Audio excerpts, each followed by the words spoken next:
Mano, esse negócio aqui tem um médio grave muito forte.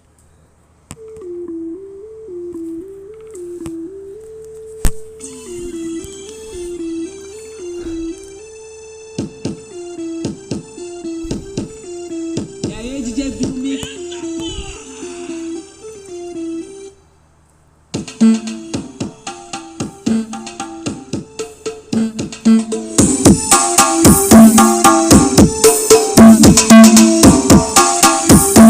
Henrique Divulgações.